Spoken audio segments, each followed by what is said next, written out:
Mazmur 90 ayat 12, ajarlah kami menghitung hari-hari kami sedemikian, hingga kami beroleh hati yang bijaksana. Mati yang dikasih Kristus, kekuatan kuasa maut itu sungguh dahsyat. Tidak satu orang pun sanggup menahannya ketika itu datang.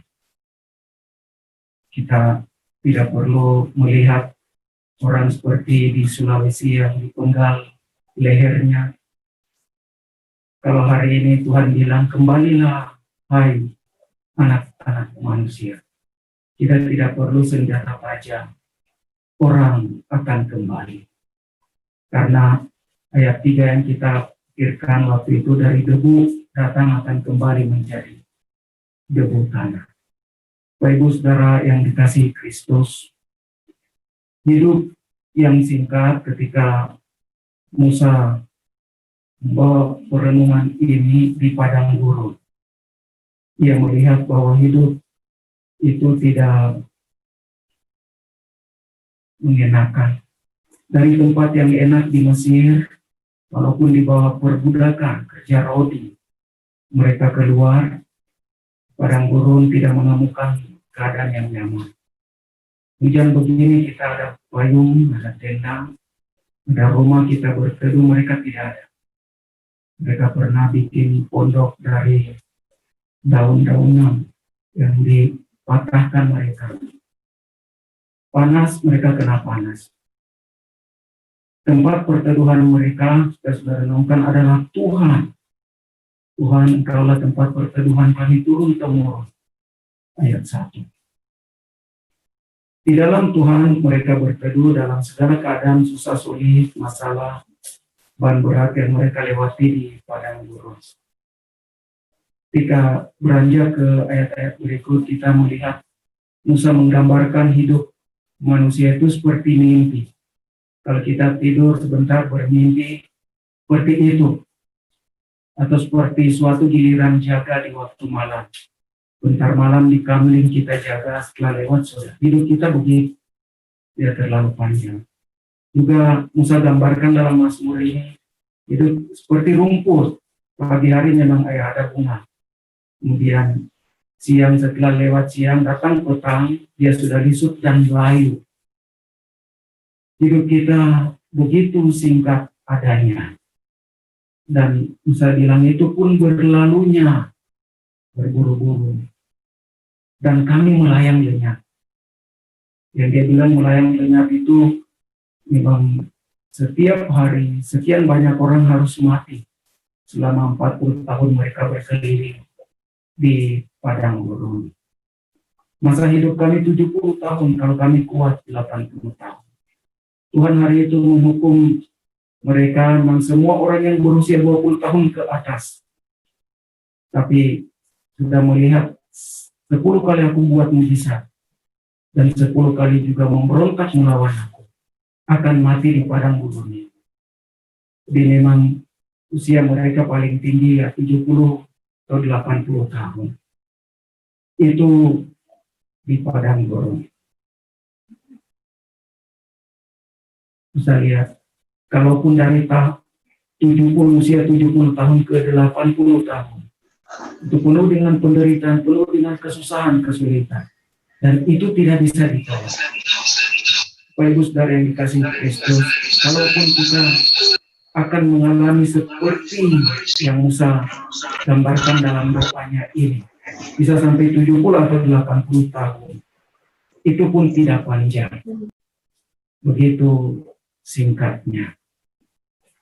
Ketika saya bertemu dengan seorang pembina saya sejak lulus SMP, Pendeta Hosiawali. Lulus SMP dia membimbing saya sampai mengirim saya pergi studi di seminar. Beliau katakan, Jim, saya sudah menginjakan kaki saya di tanah. Bila sekarang tidak di tanah. Bentar lagi saya akan mati dan dikuburkan. Ada apa yang saya bicara untukmu penting untuk diteruskan. Bapak Ibu, saudara yang dikasihi Kristus, Dia umurnya memang sudah hampir 70, tapi masih sehat, kuat. Dia bilang hari Sabtu saya biasa pergi kerja kebun, sudah 69 tahun. Kerja kebun supaya tidak cuma duduk-duduk. Itu keadaan yang digambarkan. Tugas sehari-hari mengajar, berkhotbah, melayani. Dia tetap melakukan. Saya lihat masih umur 69 begitu sudah bilang itu sudah bau tanah, menginjakkan kaki di tanah. Kemudian saya membandingkan untuk sampai ke umur seperti dia, saya masih butuh sekitar 14-15 tahun. Waktu tidak terlalu banyak, begitu singkat adanya. Ketika dengan istri saya kami membicarakan hari-hari bersama dengan Chris. Kemudian ketika kita menyambut istri anak-anak datang di Jayapura, keadaan pindah dari belakang Hotel Hermasita, terus kemudian ke sini dan seterusnya. Ketika dalam pelayanan, kemudian saya di Arso 3 tahun, Pak Ishak dengan Om Kris ini yang datang jemput. Saya bawa ke Jayapura. Dan setelah sakit yang berat itu, saya seterusnya pelayanan di sini, di Jayapura. Hari-hari sharing bersama. Satu hal cerita, saya tanya begini, kenapa Chris jadi sopir? Dia bilang, bagaimana ya, orang tua, keluarga saya begitu, lalu saya lahir di mobil, jika dibawa untuk ini, dan ya pekerjaan seperti itulah yang cocok. Kita semua punya panggilan yang memang berbeda. Apa yang Tuhan berikan kepada kita harus kelola baik. Apakah di luar dari pelayanan sebagai sopir bisa Chris lakukan? Oh banyak. Mendidik anak-anaknya banyak yang jadi. Tempat ini ya sediakan dan lain-lainnya. Tapi pelayanan pokok yang hamba Tuhan ini kerjakan ya melayani sebagai sopir, antar jemput, dan pelayanan pulang minggu anak maupun juga untuk sekolah. Ini bersyukur sekali ya, semangatnya ketika pagi-pagi sekali sudah ada menyambut orang yang datang masuk ke sekolah, itu yang sesuatu yang hari-hari. Pasti kalau misalnya setelah pindah di sini, ini jauh dari sini, pasti sangat pagi. Satu kali ketika kami membicarakan tentang proses untuk pindah dari rumah pastor yang kami di sebelah situ untuk ke sini. Satu hal yang dilihat dari sini ini, kalau 5:30 apa begitu itu memang paling tidak sudah harus pergi keluar untuk seperti ini ya, dengan semangat seperti ini susah. Dalam kesaksian yang kita dengar dari Ibu pada hari Jumat malam, beberapa tahun terakhir ini, sebenarnya dengan sakit, dengan keluhan yang cukup berat, mau bangun itu berat sekali, sulit. Tapi dia tetap akan memaksa untuk sudah tidak usah pergi, sudah sakit. Dia tetap akan bangun pergi.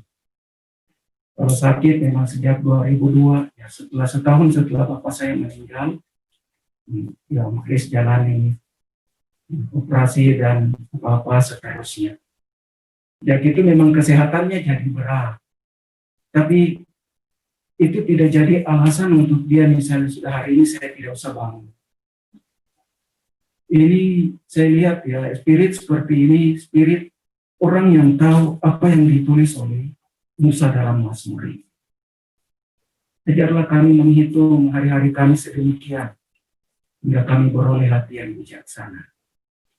Seorang yang bijaksana itu seorang yang takut akan Tuhan. Hidup bagi Tuhan. Seorang yang bijaksana itu seorang yang menggunakan waktu anugerah Tuhan dengan baik. Untuk bekerja, bertanggung jawab, untuk melayani. Keadaan kesempatan seperti ini saya lihat digunakan baik oleh hamba Tuhan ini. Karena itu memang respect kita pada orang-orang yang setia dengan pelayanan yang patut kita acungkan jempol. Tapi seperti hari Jumat saya katakan, pujian terbaik kita akan dapat dari Tuhan. Kita manusia di dunia ini bisa bilang ini bagus, ini baik sekali karyanya, pelayanannya, puji-pujian banyak mungkin bisa kita dapat, tapi bisa juga celaan, kata-kata amarah. Ini juga bisa orang tidak suka dengan apa yang baik yang kita buat. Sebagai hamba Tuhan, apapun yang kita kerjakan di dunia ini, pada akhirnya kita akan bertanggungjawabkan kepada Tuhan. Apakah Tuhan akan menyambut kita sebagai hamba yang baik dan setia dalam pekerjaan dan pelayanan? Mari kita menggunakan waktu dan hari-hari yang Tuhan berikan untuk melayani. Ada anggota keluarga kita di rumah Tuhan percayakan, lewatilah bersama. Saya tahu Om Kris beberapa tahun tidak bersama dengan istri anak. Kita bersyukur ada kerusuhan atau apa-apa hal kelihatan tidak baik di Ambon. Itu bisa membuat keluarga bisa bertemu. Kita tidak selalu berharap hal yang buruk terjadi atas kita. Tapi seringkali Tuhan bekerja melalui hal-hal yang buruk, kejadian yang tidak baik menurut penilaian kita. Mari kita terus serahkan diri hidup kita, hati kita kepada Tuhan untuk menggunakan waktu anugerah Tuhan. Bersama keluarga, layani mereka. Berikan yang terbaik untuk istri, anak-anak, untuk suami, anak-anak, orang tua. Kesempatan itu terbatas. Kita hanya bisa melayani pada waktu seperti ada sekarang ini. Masih dikatakan hari ini, lakukanlah yang terbaik. Ketika tiba memang waktunya, seorang sudah dibaringkan di peti jenazah. Tidak ada sesuatu yang ia dapat lakukan. Kesempatan untuk lakukan adalah hari ini. Yang kedua, di luar dari keluarga kita, jika Tuhan memberikan kita kemampuan, kesempatan, karunia untuk melayani, layanilah setiap orang yang Tuhan percayakan itu dengan baik. Mungkin dia pegawai kita, bawahan kita, mungkin dia atasan kita, mungkin mereka karyawan kita, layani, berlakukan yang terbaik. Tuhan akan minta pertanggungjawaban atas pelayanan itu. Roma 14:12 bilang, setiap orang di antara kita akan memberi pertanggungjawaban tentang dirinya sendiri kepada Allah. Saya tidak akan memberi jawab kepada Tuhan tentang pelayanan yang istri saya lakukan.